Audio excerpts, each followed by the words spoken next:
Oscar, shall we start it off? Yeah, I think we can do it. So first of all, welcome everyone to my to Anders and my first ever space in this Twitterverse, as we can call it, compared to the metaverse, although we are still in audio form.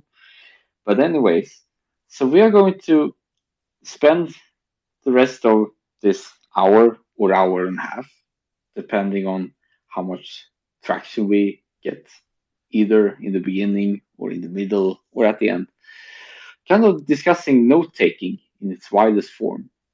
So, for everyone that is a speaker at the moment, I encourage you to showcase what you have learned so far in terms of how to prepare and make sure that the content pipeline is as it should be in terms of the note taking stuff, how to basically go from the ideas you capture all the way to the creations, the writing pieces, the art, the business proposals, whatever requires text really. This whole entire workflow will be very nice to see how it all ties together in your professions and how it's been evolved over time. And also, if you have many questions or areas of improvement that you would have more feedback upon, this is a great place as well, since many of us are very passionate, I would say, about note taking and how to transform text to real impact. So, do you have any comments to start off, Anders, before we can take turns for each speaker No, one by one? I don't think so. I'm thinking about maybe we could let Eki talk a little first here. Yeah, so I'm going to, let's see here, invite speakers. So I sent a speaker invite to Eke, and for those of you who don't know who Eke is, she is one of the core members in a prominent note-taking startup called Screental. And Screental is currently in beta and within closed doors, although there are ample opportunities to run through and get a taste on how the new way of note taking feels and sounds and probably tastes like as well. One could say, for as a short introduction, that Screental takes note taking to an entirely new dimension, seeing as they are at a grander scale. Not only seeing notes one by one, for instance, like one note on the left, one note on the right, and all that stuff with backlinks. With what Screentel does is that they allow as some kind of bird's eye view, as some kind of a mind map, and you can see how all the different notes or cards, as they might want to call it, how they basically integrate with each other. So you can have a more visual sense of how the cards connect with each other. So, and this is originally intended for academics that might have many different resources and materials to keep track of while they are working on their proofs and publications. But I believe that pretty much everyone can make very good use for Screental if they prefer this visual aspect. Do you have any additional comments, seeing as you're the brand manager for Screental, Anders? Brand ambassador, yes. I think when I got started with Scriptal, I got clarity basically because all the other note-taking applications I tried, like Room Research and Evernote and everything, was quite messy in the end. And what I get with Scriptal is clarity, really. So yeah, and you said, it's still in beta, and there's a lot of things happening. And it's an exciting new product, really. So yeah. Eke?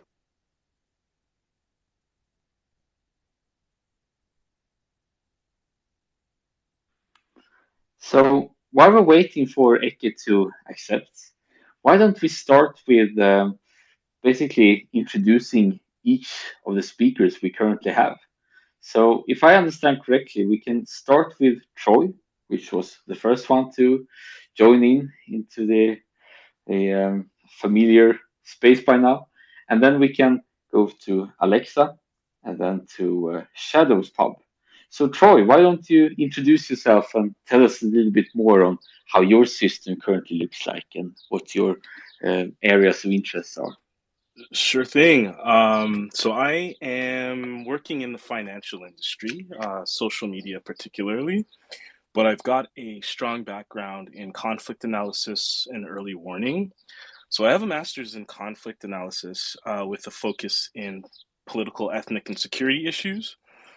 But I'm currently studying applied intelligence studies, looking to specialize. But right now, looking at world conflict, it's always kind of been a fascination of mine, trying to meld both financial early warning with conflict early warning.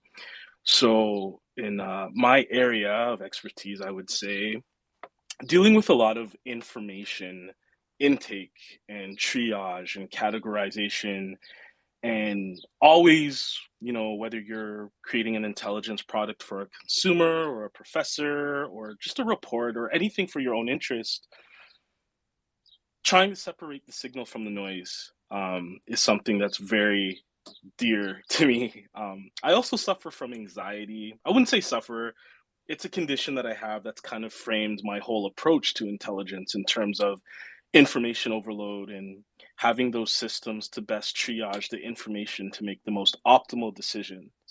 So, in terms of that, having a really robust information or personal knowledge system is something that I've been interested in, as it's helped me both personally and in my work with respect to, capturing thoughts, categorizing all of my subject matter into particular bins, but with the note taking, really just bridging different eras in my academic journey. I see that a lot of my captures that I've been putting into my personal knowledge system have come from a time when my interests were very different. And encountering that through like spaced repetition tools, whether it's Readwise or Roam, you're able to see how your interests have evolved, particularly with like good import for where your career is now. So that's my spiel. I'm new to the whole PKM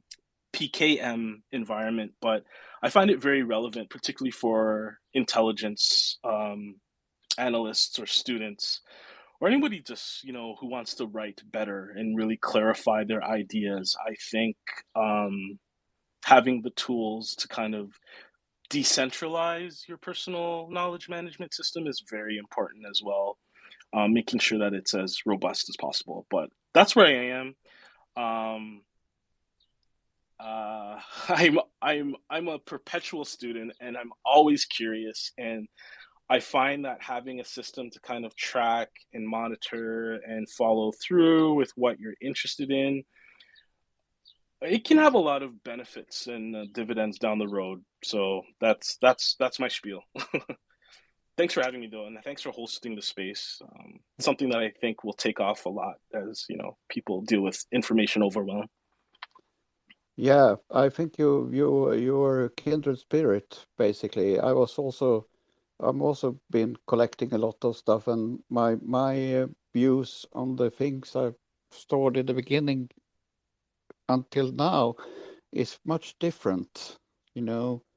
And I used also spaced repetitions for a while, and I use, of course, Readwise for Nice. my yeah. It's really a good product I love also.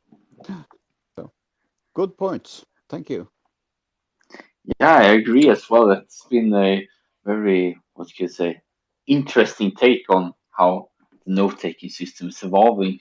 So one question I have before we move over to Shadow, Pops, you mentioned that the signal over noise is quite important for you're doing at the moment. How do you make sure that the system is an effective filterer for what's signal right now compared to what's necessary noise right now. Could you maybe detail a little bit? I would say categorizing. So in academia, depending on what you're trying to answer, there's kind of a hierarchy with respect to your sources. So in my case, you're more likely to have a superior product if it's an academic source. But you have a little bit more leeway when you are studying a topic that kind of lends itself well to open source information. So stuff like databases, automatic detection, like satellite imagery, anything like that you can kind of get together to make a good case over something that you're looking at, whether it's pattern detection or anything as such. If you're looking at a theater of war, troop movements, anything like that. But to separate that,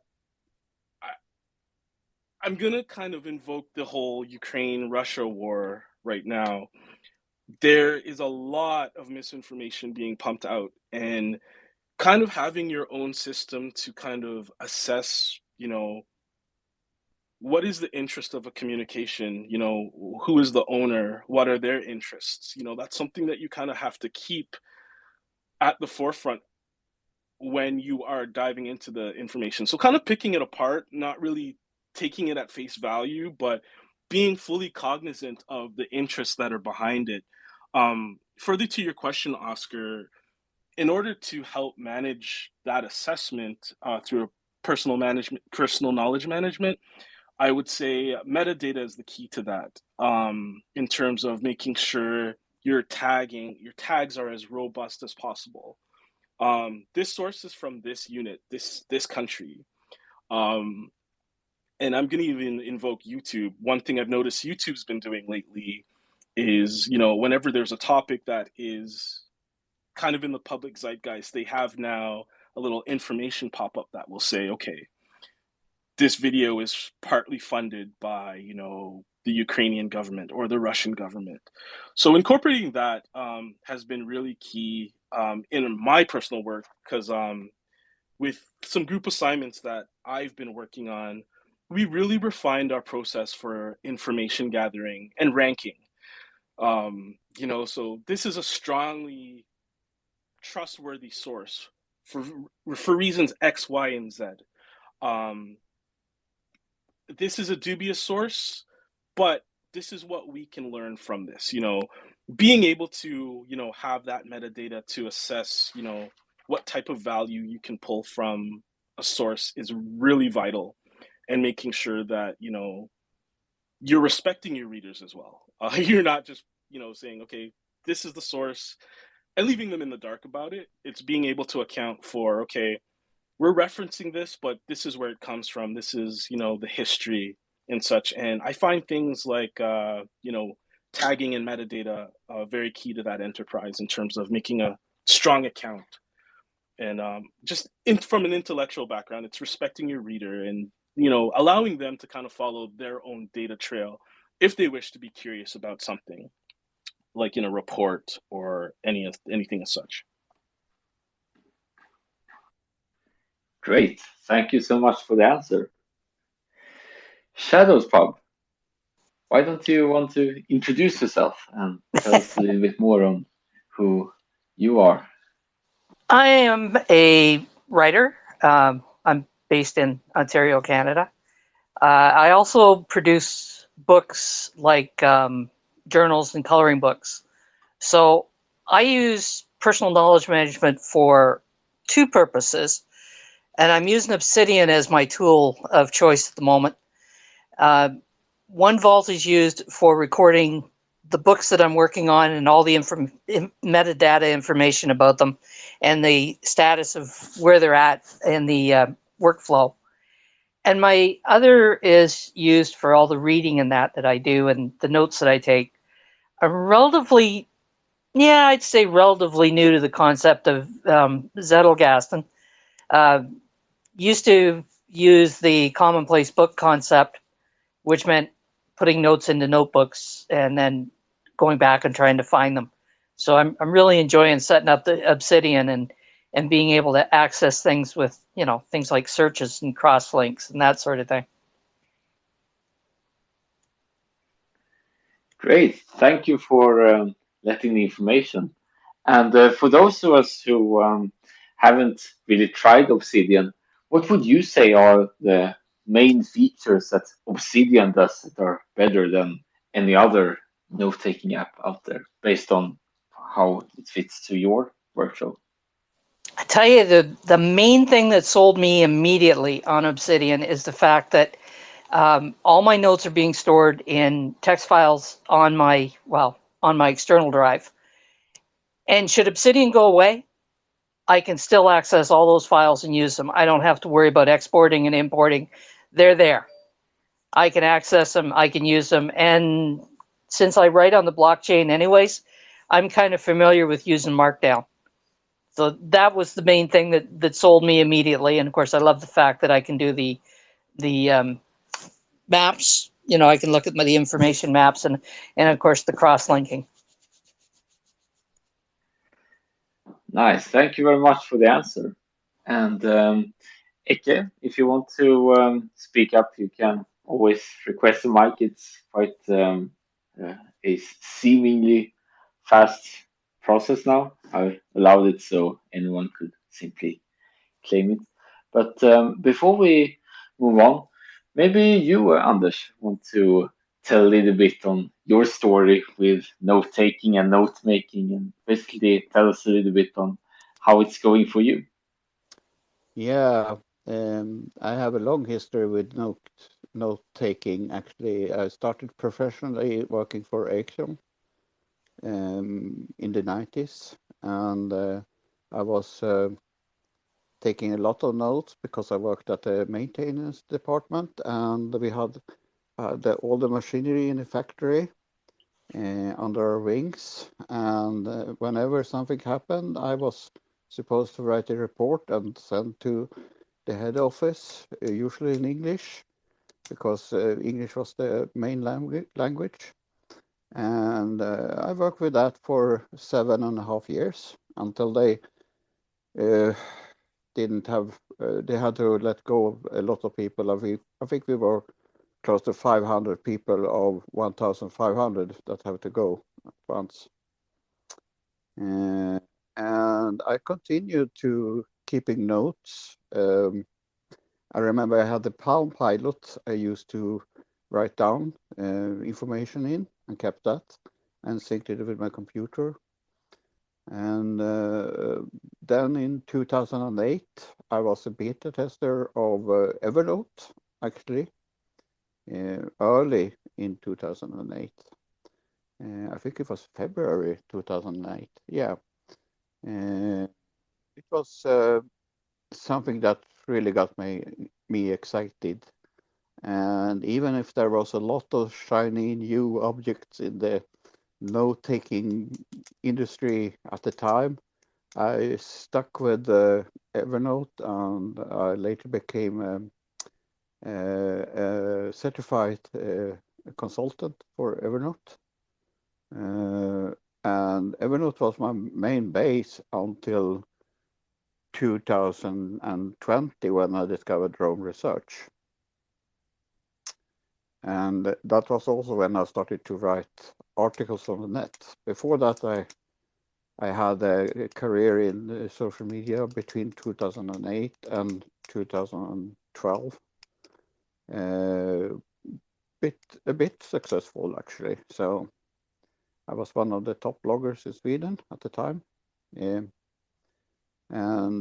writing on the net has not been a strange thing for me to do, if you say.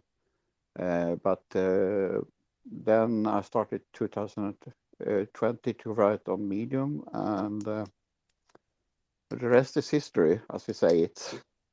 And I was also doing Zettelkassen in Rob Research, but I found that to be a bit clumsy when you are a creator or a digital writer. So I'm looking into different areas of PKM, and maybe I'm going to doing my own take on it, as it seems.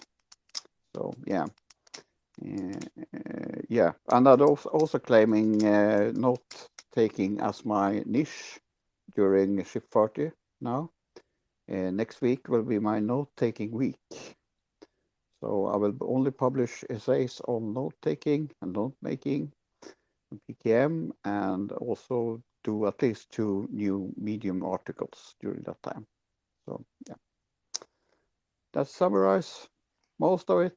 Besides, I'm a brand ambassador for Scrintl, work together with them, and it's a pleasure to work with them. They are really good people and have a lot of good ideas, and I see a lot of potential in Scrintl.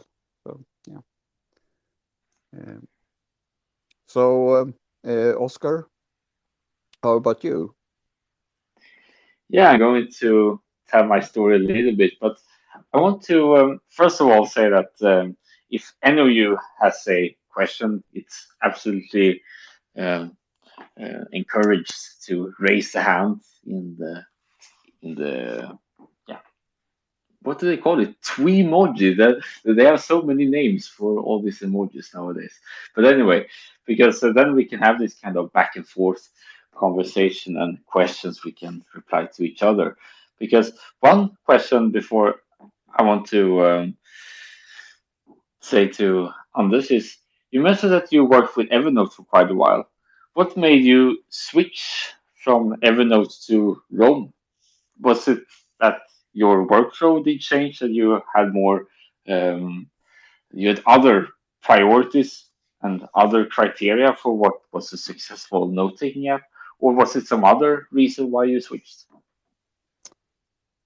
Well, I was quite a hoarder for a long time, you know. I had a lot of automatic flows into Evernote, so I ended up having close to 100,000 notes in Evernote in the end, and it was not really working very well. So I cleaned up the system, and I was down to 60,000 notes, and it wasn't working then either, you know. And when I started writing on Medium, I discovered that a lot of people talked about Rome research, so I got an account there and set it up, and discovered Settle Custom and set that up, and Readwise, and you know, the rest is history basically. But yeah, it worked very fine for me until November last year, when I got really fed up with Rome research and also the cult surrounding Rome research. I don't know if you know about that, but there's a lot of cult things in Rome research. So I decided to find something else, and then I saw something about Grintel. So then I contacted them. I applied for a beta, and we had a good conversation, and Eke onboarded me, and from that point I'm staying in Grintel actually. So, before we introduce Hogwarts alumni, could you simply tell me a little bit about the Rome cult? I haven't heard of it actually, to be honest, and it would be interesting to hear what the what both the inside and detractors say about it. Uh, Me or? Yeah, if you would like. Well, it started to build up a cult surrounding Rome research, and I don't know about what it was happening, and it kind of felt really suspicious. So that's why I left Rome research. Basically, I have my account still there, but uh, I'm not using it anymore. So yeah. I've Okay. heard a I've heard a bit about it. Just some I'm just on the outside looking in, and just for context, I'm pretty much a novice, but I'm happy that came up because I did notice one of their Twitter handles, which is billed as kind of like a quick tips Twitter account, basically calls itself the Rome Cult. But I think it was over the fall or very recently, there were some really prominent members that were excluded from the community over some minor disagreement. One of them was a gentleman named Ramses Oot. Some of you might have heard of him. I Yeah, think he has moved over to LogSeq or LOGSEQ is another he PQM left management. for Yeah, yes. it's something that's really weird. Because I thought coming in it was satire. I wasn't really sure how serious it was, but it really definitely made waves throughout the community. Might have even kind of made newcomers a little bit uncomfortable, but they have a really I don't know if it's just like company philosophy or anything like that, but they do call some of their marketing gurus like evangelists. So they take a very ecclesiastical approach to marketing. I don't know if that's always been part of the community, but it has been like a recent flashpoint that has been polarizing. But yeah, it's just really interesting just seeing how people approach it because the whole note taking and information sharing by its design has kind of like an open type of ethos behind it, you know. I recently heard of a woman.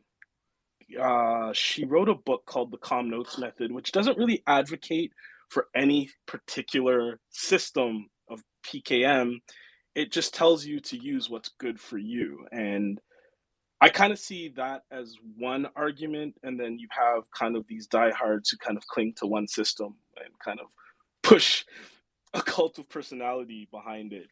But it's just interesting that there's, different, I guess, factions of thought or culture that kind of come to clash. But yeah, uh, Yeah, I weird agree. development. Yeah. Yeah, it was really weird. Yeah. Hmm. Yeah. So So a question to both Troy and Anders would be: do you believe that they maybe push their culture and agenda too far, trying to basically give too much incentives for their supers to basically be some kind of, I don't know if Ponzi scheme is the right word, but in the correct spirit, so to speak, was there kind of an incentive to be too much of an evangelizer to the point that it was like a push top-down movement, so to speak? Honestly, I can't say. I'm not an expert with Rome, but just looking at like my brief contacts, it seems to be kind of like join us, we're the best. you know, I I only suspect there might be kind of a business incentive behind it. They want to capture as many users as possible, and they want them to be loyal, if that makes sense. That's the sense that I've gotten. Um, I've only come into Rome because it was the first tool for network thought that I've subscribed to. I'm definitely open to others. Like I just the very fact that you can link and sync, kind of belies this closed mentality. I can't say what their intentions are. It might be something that's just emerged amongst its users. But when I saw what took place with Ramses, I was just a little shocked that it was close. That you know, I don't know. I don't know what the argument was, but it seemed to be a very very small disagreement. Um, but I don't know. It was weird. I've yeah, looked at Obsidian. I've looked at other writing tools, and they're all great. I think they all have something to offer, and I think they can cooperate with very good dividends on that communication. But I think, like in the Rome case, the fact that there, to the degree that this culture is maintained, it could be evidence that they might be threatened by competition or whatever. Not. That's just my 2 cents. That's my take. I'm not saying that's the definitive case, but I definitely got that sense, a little bit of maybe insecurity or, Yeah. trying to Yeah, corner the market. I think in the following of Ramses leaving Rome Research, there was a fallout of other bigger names too. One name is Okay. Tracy Winchell. Okay. She I'm familiar with her. Yeah. She also left Rome Research. Oh, I had no idea she left. Wow. Yeah. Okay. So, and I think she's using Logistical, or Oh, it's called. Okay. Yeah. So. I think that's unfortunate. I really think it's unfortunate because when that happens, it's a brain drain, right? You have talented individuals Yeah. who can teach how to use a tool a specific way. Not saying that any potential method is great, but I enjoyed Tracy's teachings as a journaling tool, because journaling was something that, I would say I was doing the 1.0 version of. And I have other tools that I have used, and I have incorporated a lot of her journaling prompts. And Yeah. you have a lot of this remixing and integration, that openness is amazing. It's a very good thing, because my journaling practice took off significantly with Rome. The fact that, I can know that I thought about something, I've reflected on it on a specific date. I've never had that before. And now, through bi-directional links, and I'm not just going to say this is Rome's sole benefit, any type of PKM system, it's like you can talk to your past self. That is amazing. And however people utilize that, you have to kind of be open to other philosophies and other practices or other points of view. And, to the degree that you're insulating against that point of view, I think it's very delimitizing to your business. But I'm really, really shocked to hear that Tracy left. That's really unfortunate. Yeah. I think so too. They lost two really good names from Rome in a week, I guess. Yeah. So yeah. Anyway, back to Oscar. Now it's your turn. Yeah, it's been interesting to hear that there can be some drama in the notes, if you want to be too, what you say,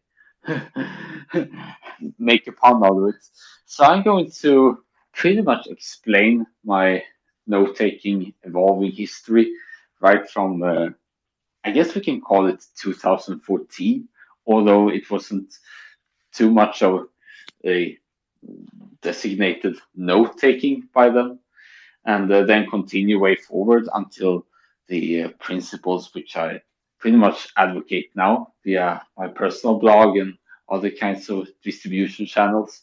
And then we can discuss afterwards if some of my, what you say, more contrarian views on note taking views would, if they spark some questions or clarifications, we can all take care of it if it's needed. So I guess when it came to 2014, when I started high school, then it was classic Google Docs and Google Sheets and all that stuff, the more basic ones. If you want to do a word processor that wasn't Word. So back then it was just okay, create some documents, and these documents were in general very basic. I would call it a note-taking system by them. It's just like one file was for a particular lecture, and one other was for another, etc., etc. Kind of basic as you would do it as some kind of a piece of paper. So there was no overhead back then. But then I kind of stuck around it for a while until I discovered Google Keep. And by then, I've also been a very huge fan of the Getting Things Done methodology, which is quite popular within everyone that wants to level up their productivity game, so to speak. So now we're talking early 2020 when I was using Google Keep to basically have so low friction of a note-taking app as possible, but still be able to have these what GTD calls next action lists, projects lists, and all kinds of reference documents that were quite important at that time. So I would say that if it wasn't for GTD getting things done, I wouldn't have looked so much into note-taking apps, but it was during this particular phase that I was kind of being more aware of the fact that Note would be something that would be quite enhancing when it came to my own standards and performance and whatever I found to be significant later on when adding own creative projects, etc. So during that summer, I got introduced to Notion by my brother because he's kind of technical and found it helpful for himself. So I started out and I was kind of blown away because I wasn't that evangelized before. Because if you compare Google Keep to Notion, it's a vast difference in terms of what you can do there. Google Keep is so basic as you can ever have it. It's like I would say that they are in the ballpark or the note taking up to the extent that Notion and Evernote and Rogue Research and other more prominent note taking apps are. So what was fascinating to me about Notion was the fact that you can basically have all these standard modifications of the text, as well as doing other kind of cool stuff like linked databases and backlinks and other sorts. But eventually, it came down to a particular document that I found myself going back to over and over again, which was dashboard, which but then was kind of a home page of one's own pages that were quite relevant for one's workflow at the time, plus a weekly plan. Because by then I was quite into Cal Newport stuff, and if you haven't heard about Cal Newport, he advocates a system that is more of a multi-scale planning, which is first you have the quarterly planning, and then it translates to weekly plan, which then translates to time blocking, which could be either on a piece of paper or the calendar, depending on how you want to prefer it, either analog or digital. So during that time, I was always into having a fixed amount of notes. I wasn't adding in too many because once again, I was still in university and they have quite a, what can you say, predictable workflow in which you have this kind of, okay, I have a notes for this one and notes for that one. And these all go together in a kind of final essay and stuff like that. So I hadn't really so much need of a more sophisticated note system rather. But that all changed. And that's something I'm going to spend the next half of my rant about. Because I can pretty much trace back the date, and it was August 17. And I've been an avid follower of Cal Newport's podcast called Deep Questions. If you want to check it out on Spotify, it's still active. He invited a guest, which, if those of you doesn't know, it's his host of Unmistakable Creative called Srinivas Rao, a very popular podcaster, which I hosted many prominent guests, particularly within the creative space, as the name implies. And he recommended a note-taking app called mem.ai together with the Zettelkasten method. And when he elaborated on the possibilities of having an idea factory, I was like blown away that you could pretty much expand the possibilities of having this second brain, because back then I wasn't really aware that it existed. But then I discovered that, okay, now I need to check out what this mem.ai is about. And mem.ai back then was very, um, what could you say, very closed beta, to the point that they had a wait list and you had to wait like several days unless you had an invite from someone who was existing user.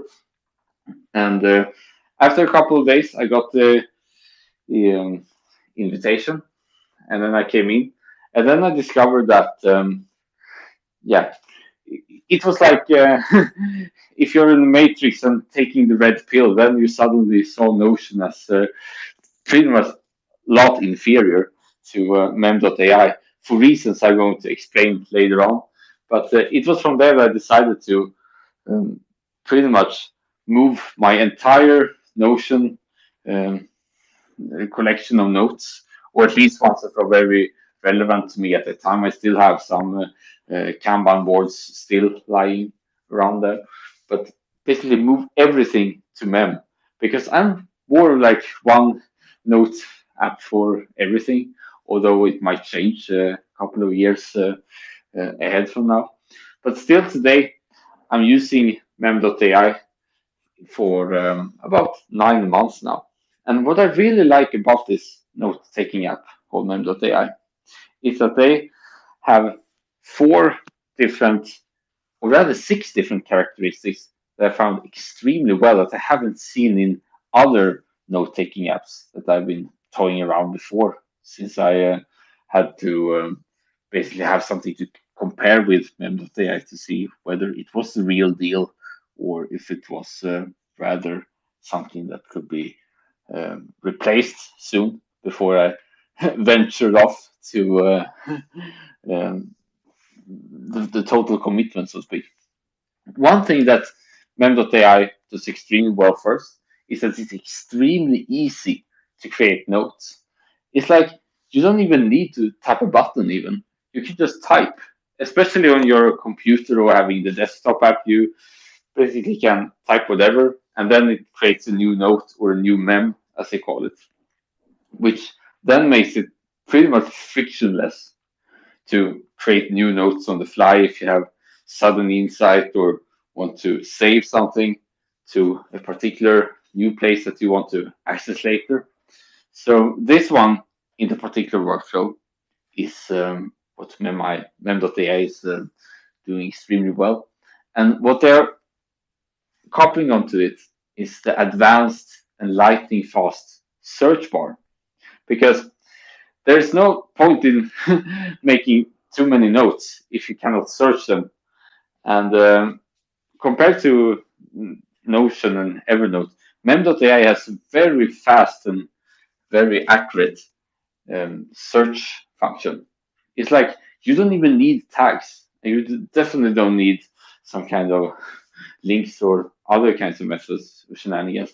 You can simply type a word and then all the notes that contain this word. Of course, there is some prioritization based on time and whether it's on a headline or not. But other than that, all of them will be accessed. So it's like you don't need to think about tags. You do not think to. You don't need rather to think about metadata. You can just simply type whatever and rest assured that it will be retrieved whenever you need it because you can still search for it.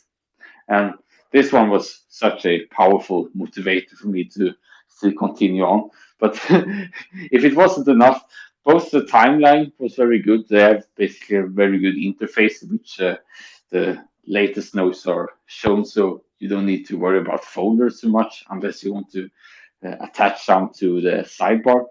But there are also different templates, different flows, in case you want to simply add a couple of information real quick. For instance, if you're using Saddlecast and want to distinguish literary notes from reference notes to permanent notes, etc. It's very easy to program, or not really program, it's rather that you write it once and attach some kind of a slash command and then you're good to go. So this one is what mem.ai is very good for as well.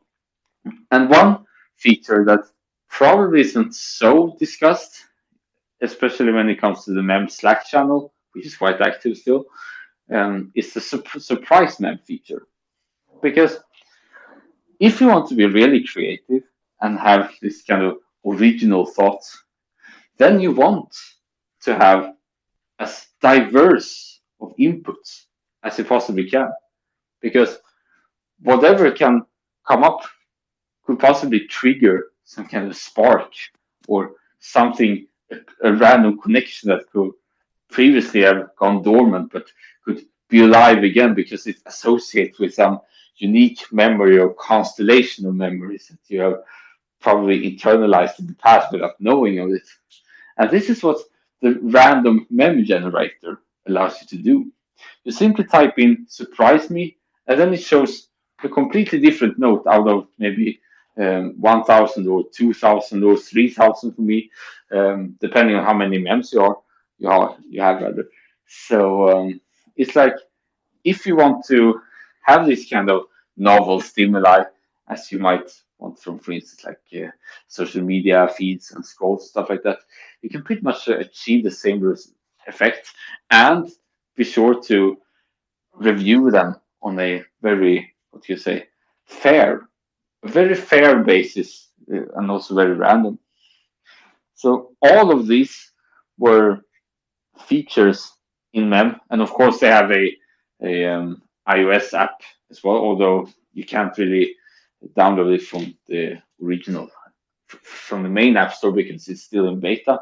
But I will included a QR code on one of my articles, which you can check it out if you're interested in the particular iOS app, because in my opinion, it's very important to have the same note-taking app also represented in your mobile phone, because you're only on your computer for that amount of time, but the rest, like if you're out and about or lying in bed or having a particular time doing a walk or doing the dishes, stuff like that, it really helps to have the opportunity to quickly capture whatever you want to store later, regardless of if it's for a particular project or a particular idea that you want to distribute later on.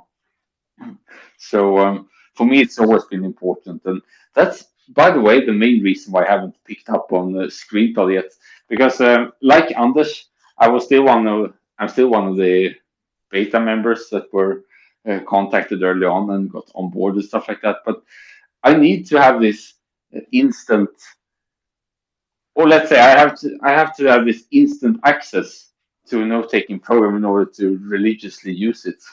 So far I haven't been too much of a user yet, but it might change later depending on how it's going to unfold during the times. But one thing I want to still talk a little bit more about while we still have the opportunity is how I think about referencing and organizing note-taking apps in general. Because to get the most out of your second brain, I believe that you should, or at least if you want to have as little time as possible organizing and as much as time as possible creating, I believe at least, and you can agree or disagree with me later, that's pretty much the whole point of the space, to exchange valuable ideas and what you find useful. But for me, it's important that I can create new notes very fast, and I can retrieve new notes very fast. And the more notes I create, the better the system gets. So it's kind of like this self-organizing feature, or the more organic way the note system can evolve without needing me to pretty much review them or purge them, which you probably shouldn't do in the first place, because they can provide a seed for a breakthrough in 10 years. Who knows? And also that you have it as easy as possible, because it's better to have as much attention as possible to the more creating valuable content, so to speak. And I believe that Mem is doing this very well, because they have both a search in which you can simply retrieve them as fast as possible, and you got the favorites in the sidebar, so you can have these commonly accessed notes, which pretty much represent the power law structure of some notes receive almost all the attention as anything with Pareto properties is.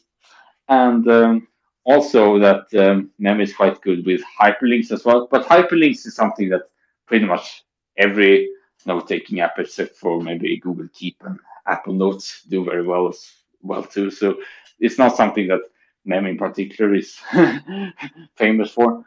And also, so now we covered search, we covered favorites, we covered hyperlinks, and also the random mem generator.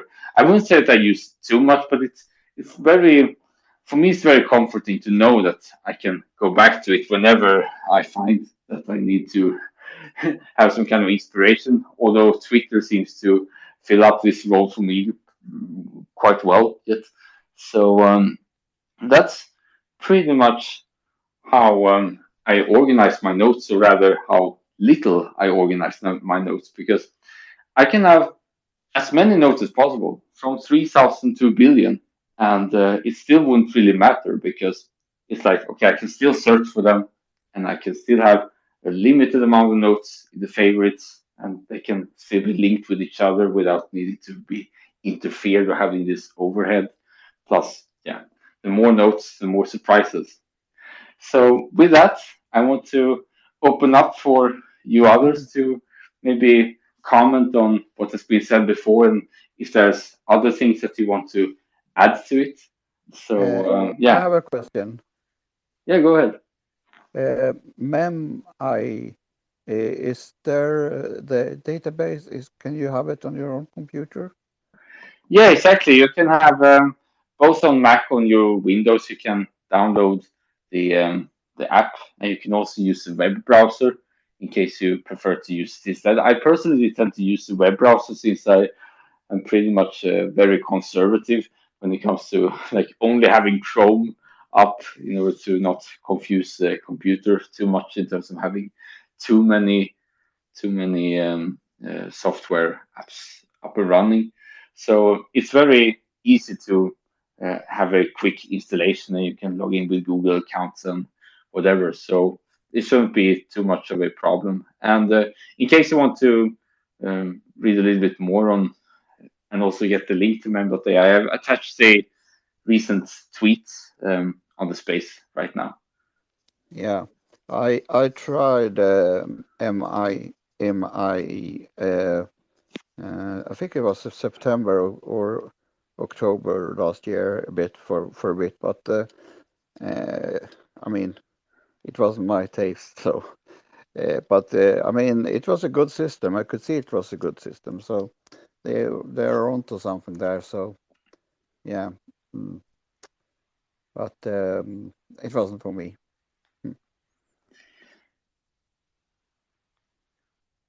Yeah, and that's the beauty of having different kind of note-taking apps, because that suits different needs. And for me, especially, I'm more of a low friction guy rather than a perfect organization. So it's like you have a particular system that works for you, and if the more diversity we have there, the more opportunities we have to basically provide these different options, which I believe is the perfect way to progress the entire industry forward. Yeah, and back to the space. I think we will do another space next week again. I think a repetition here also is serving the development of everybody's systems in the long run. What do you think, Troy? I think so too. I think it's good for people using different systems to talk to each other, and just like today is very informative for me. I really resonate with the fact that I think Oscar, you touched on it a bit, but each different PKM system has something different for everybody. So, like, in yoga practice, they say take what you need, but leave what you don't. And I think the philosophy or the ethos should be, treating it as a buffet. Your plate is going to look very different from somebody else's. You're not going to eat everything, but you're going to kind of, make it towards your needs. So I really like that philosophy and learning about the different systems. I love to sync to, different systems that, kind of benefit each other. So right now, I'm just beginning. I'm with the Roam and Readwise dynamic, but I'm really curious to hear how other people have used other tools. I'm currently flirting with audio. I like to listen to podcasts, so that's something that I'm looking to get into Yeah. my PKM environment. So I see Have you there's a lot of, yeah, have sorry. you tried Snipped? I have not. I have tried Air, which is Yeah. uh I 50-50, some mixed results. The it's better if you find a podcast that is transcripted, so that if you highlight a timestamp, it's automatically folded in. But if you don't do that, you're kind of limited. But I will write that down, snipped. I want to check that out for sure because Snipped. They yeah. they have integration to Readwise also. Okay. Yeah. And does it matter if a podcast is transcripted, like on No, I iTunes don't or? think so. No. Oh wow. Okay. All right. I'll definitely check that out. Yeah. Yeah. I think they are gaining the market from Air. From Air. Oh, Yeah, okay. That makes sense. because Okay. Cool. Air was probably one of the first one that I think transcribed. so. Yeah. Yeah. So Cool. yeah. Yep. So is this a space that you guys were going to be doing every week? Yeah, the plan is to do it Okay. every Thursday. So Awesome stuff. Yeah, Yeah. exactly. It's some kind of a recurring space for Yeah. us students of everything notes. Yeah. It's good. I mean, I just ordered Tiago Forte's book, so I'm all about mind extension. I find it fascinating Oh, actually. Yeah. I actually It's forgot to tell, but Tiago Forte has been a huge influence to me in terms of note taking. oh, Have you heard about okay. his takes on maybe like the para system and just-in-time project management? It's been really cool stuff. No, I haven't heard about it, to be honest. No. So, on a particular session, we should go into it a little bit deeper or whatever is the most Okay. convenient. But I feel that there is so much to unpack. So, yeah, Yeah. as Anders said, we're pretty much past 1 hour now, which Okay. was the original Yeah. time, so to speak. And this is going to be released as a podcast episode because Okay. we are pretty toying with the idea of having this new Twitter Spaces as wide distributed material. And Great especially idea. for my case, it will be called Conversations in Space as some kind of attribution to what's coming forward for everyone Yeah. on planet Earth. So yeah, with Thank you that, I both for want hosting today. It was very informative. Thank you so much. yeah, yeah. thank you so Sure. much as well. It was very interesting to hear everyone, and have a very nice evening going forward. You Yeah. too. All the best, Okay. guys. Take Bye care. bye. Bye. Bye, Oscar. Hej då, Oscar. Hello.